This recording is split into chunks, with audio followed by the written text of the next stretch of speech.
Oh yeah. Look, I can tell you this much, right? The funny thing is that the people will say, oh well. For example, I'm not your necessarily most. I'm not necessarily the prettiest guy, whatever. But I just know my charisma. I know the kind of man I am. I know what I bring. But I also know that I've not had to be not famous, but known or respected or have the stature that I have in my industry to be with women. Since I was a kid, I was attractive. So it's not a thing where I just discovered that, this, what I mean? A lot of people come to realize that, when I'm hearing about, like, for example, when actually that conversation with you guys and Tate, and he was like, when you're 20 years old, you're still not getting laid, da da da da da. That's not my reality. If anything, when I was 20, I got involved and I fell in love with this girl at school. And when I was 18, 19. So I got stuck on that love because for the longest time I was a romantic, but I had access to so much women, and if anything, I actually didn't want to get involved in them because I was so in love with that other chick. So so I don't recognize myself in this kind of conversations, but I do understand that unfortunately, you can be a good looking guy and not know how to approach a woman, and it's very interesting if you are. Because for me, an alpha male is not a man that tries to dominate. You don't need to try. You just naturally have an energy about you that imposes and inspires respect just because you carry yourself with such a demeanor that people see that, oh, that's not the type of guy that's going to come to me in any disrespectful way. I think an alpha male is a respectful, is a gentleman. That's why I'm also very much in tune with everything that's like cloth and having an excellent appearance, because I think that, you've got to make sure that, you put yourself and you present yourself in a way that is also pleasing, exactly, charming to people. Not because you want to abuse them, but just because, I mean, you don't want to be talking to a guy that has a bad breath all the time or that smells like, his clothes are damp, and which I've noticed a lot of men, unfortunately, overlook these things. They don't even smell themselves. It's like, dude, like your balls stink. I can literally say and say that because of the way you look and how you carry yourself. I know you're I not thought you smelled it. I was about to ask questions. I don't know. I mean, no, but you can just tell. You can read people. Like your freshness, your cleanliness, it will impact how other people perceive you. So you understand that even what you look like is part of your power. Can to add to what you're saying? Like, I learned from a big brother, actually somebody that actually was the age of my dad, is the age of my dad. Sorry, still alive, thank God. And this man was like, look, as a man, when you're gonna get intimate with women, you gotta make sure your shit is on point. You gotta make sure that your everything is clean. And not that I didn't know of these things, but I didn't know that, for example, like baby powder, for example. Baby powder your balls, baby powder, your intimate parts. And of course, if you do that too, of course, I do. Maintenance. It's a question of maintenance. Like, you can't expect it for a woman to have a pum pum all clean and all that, so you can get down on her, and she gets down on you, and you stink, and you have, because I'm a man. Now you can have your nails looking like shit, man. You gotta take care of yourself. That doesn't make you any less of a man. If anything, it makes you desirable by your woman, or by the woman that you decide to be with. And I think that also your mannerism, but again, a lot of, if you look at, for example, some of our older, the older folks, when you grow up as a young man, you're gonna have these men that are bitter, or these women that are bitter, that will give you, like, that will tell you, because you hear that often from certain women. It's like, you gotta treat a bitch like that. Okay, yeah, I mean, it's like, yeah, I get it. For example, if a woman talks back to you, there's ways, if you've dealt with your ego, if you dealt with all of these things, and you learn that through time, right? It's not all of a sudden, it's not an acquired taste. I mean, it's not a granted taste. You acquire it through time. So it's like learning how to even interact with a woman is something, and how to look at a woman. You can't just be looking like, how you listen. It's something that is so simple, but you have to just get it right. You can't approach with too much like compliments on her beauty, because you may come across as a perv. So come with something original. A pretty girl especially, don't come with her with basic talk, because she's heard that from a million guys. Be creative, be confident, be clean, fresh, and composed. That's all you need, and you're an absolute G with the girls.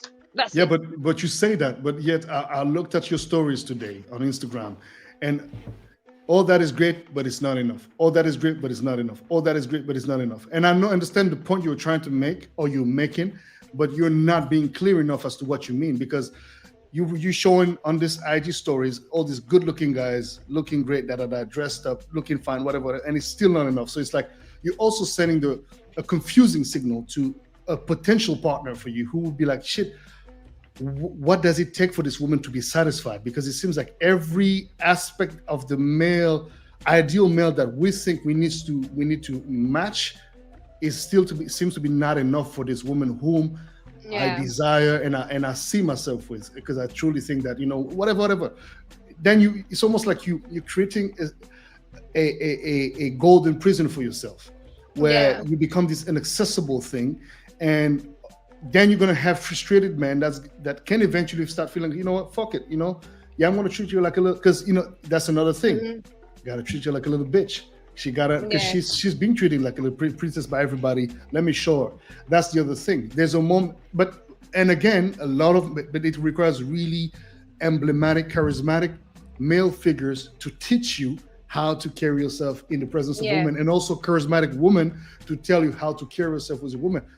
I mean, I look at, for example, if you look at Kaysha's mother, you're in the presence of a true queen. There's no way, shape, or form when you look at his mother and you see the sons, and you're like, yo, yeah, she, she raised kings. Those guys know how to carry themselves with women. They're charming, eloquent, and they're both at the same time, but they know the limits. So it's like same thing. I come from a family, as I was telling you off before we get live, where it's like we have these strong examples of strong, charismatic women, and we are aware that unfortunately it's not the norm.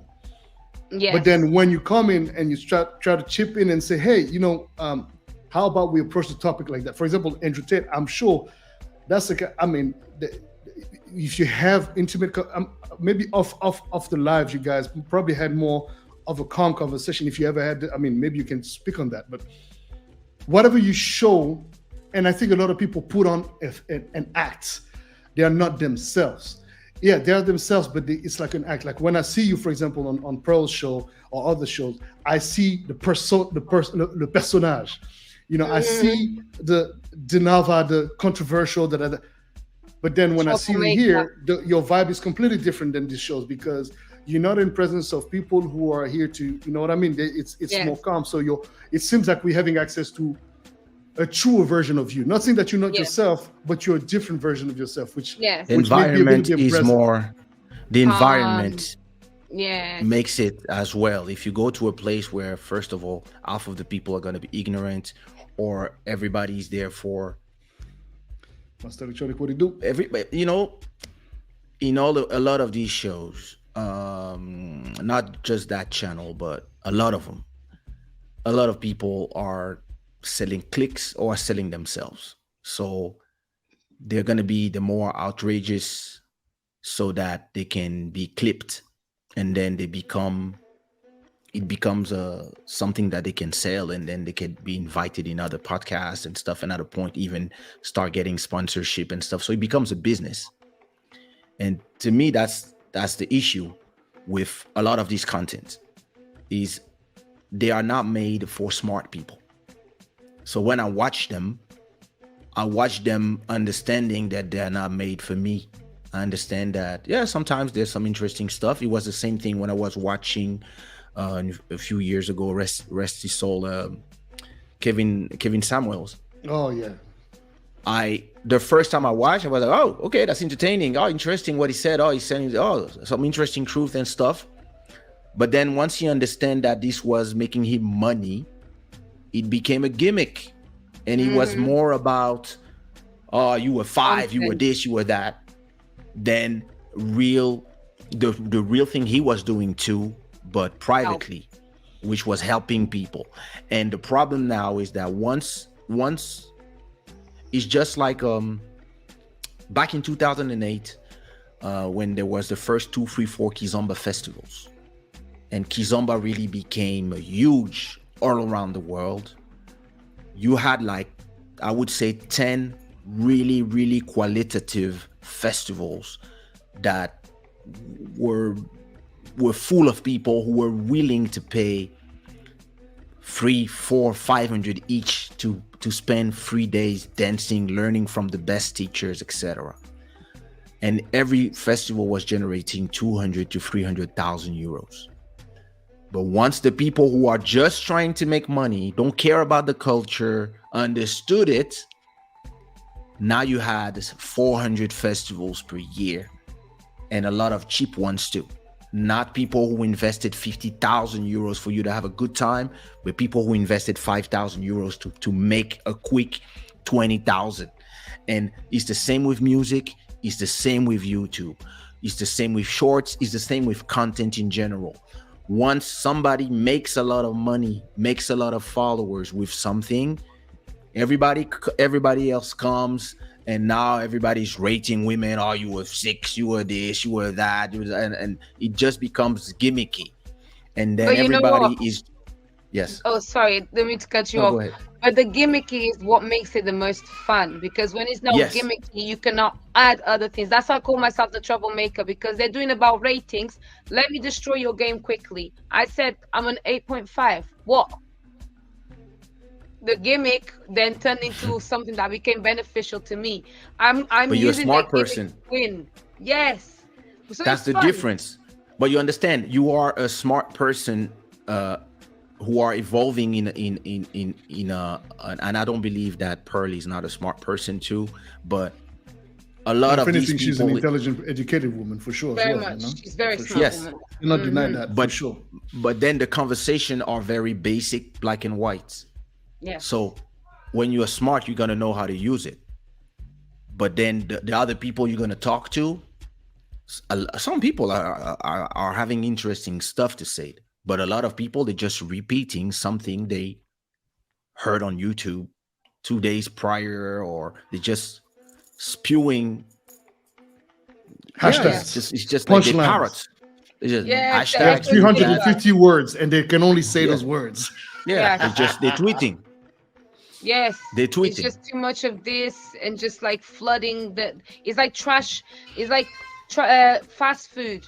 Trash TV is just trash. What a lot of people are doing, and yeah, I think that Pearl is smart, but Pearl is like McDonald's versus organic, healthy food that should really nourish you. You know what I'm saying?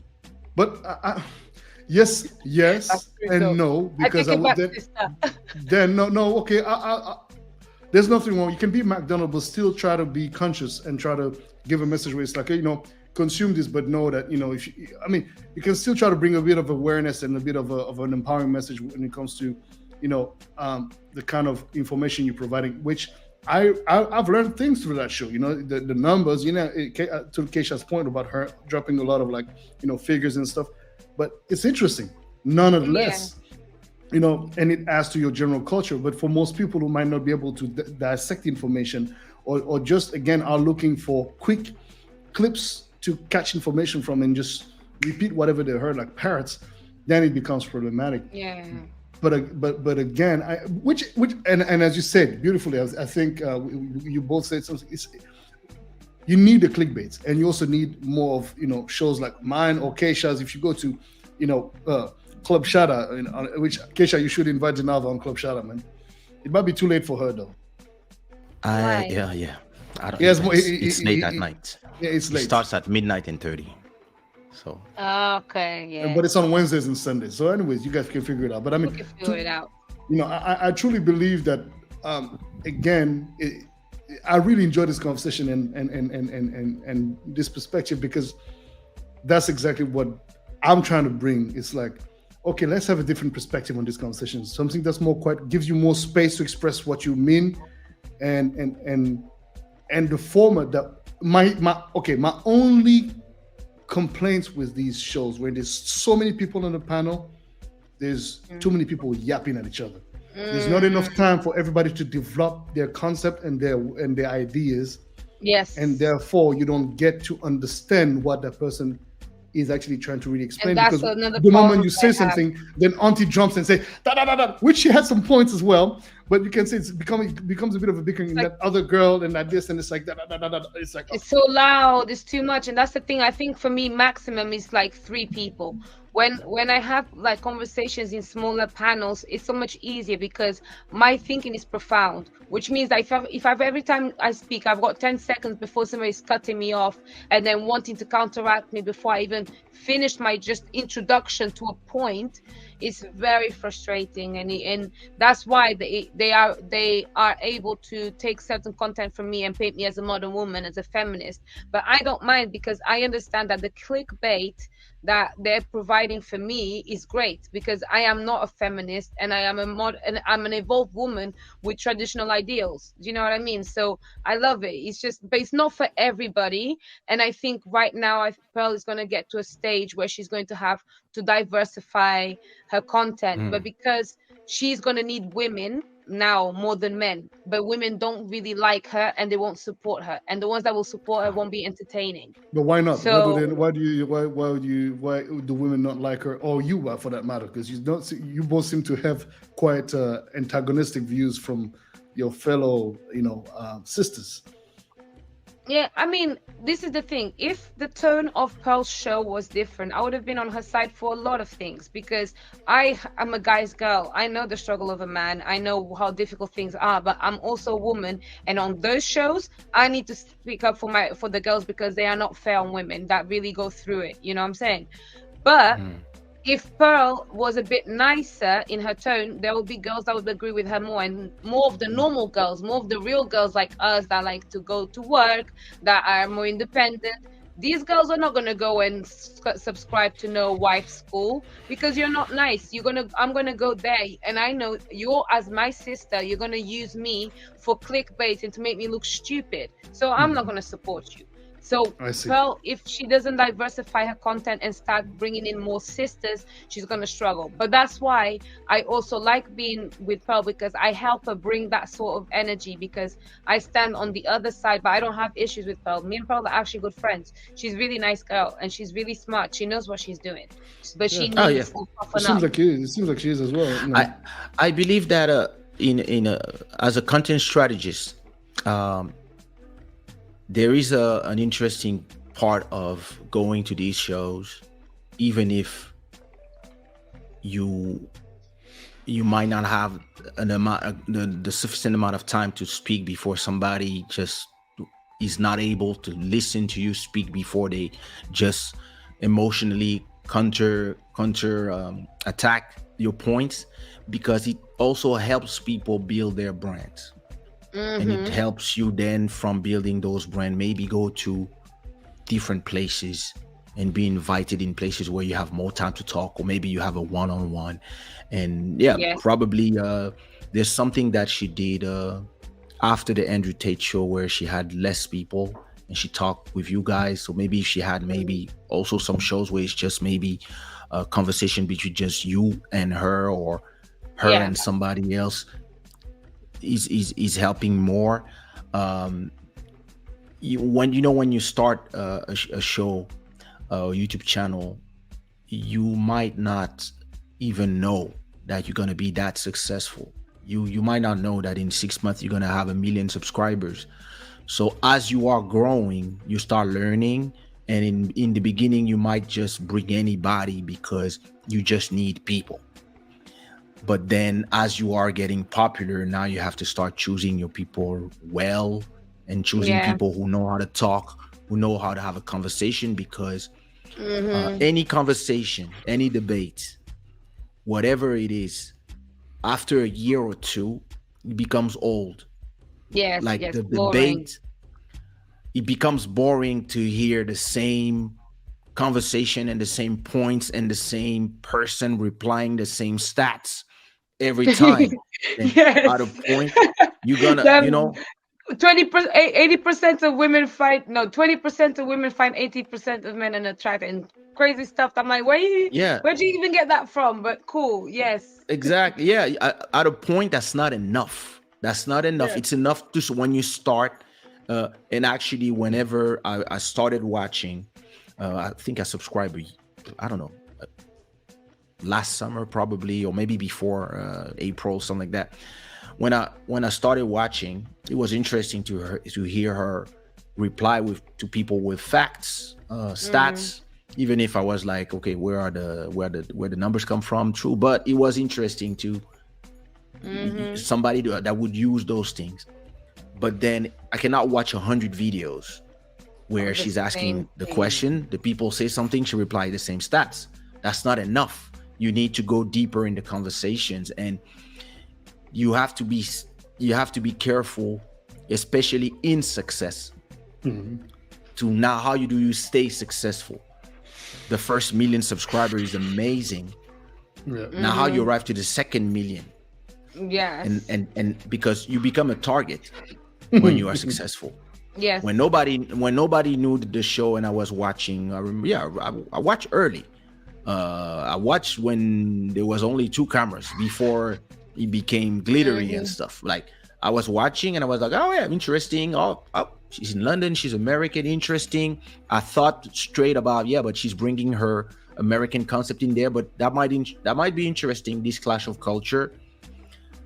But now that it's big, yeah, you have to know how to maneuver to not lose the momentum, but at the same time to not bore people. And that's when it becomes complicated. It's the same for anything, for music, for sports, there's gonna be a point where, okay, we got your point. Everybody know your starts by heart, and everybody know what your different people will say. What are the subjects? Because you cannot talk about the same thing forever. The 304s, the this, the that. Like, who invented those terms? Like, I'm like,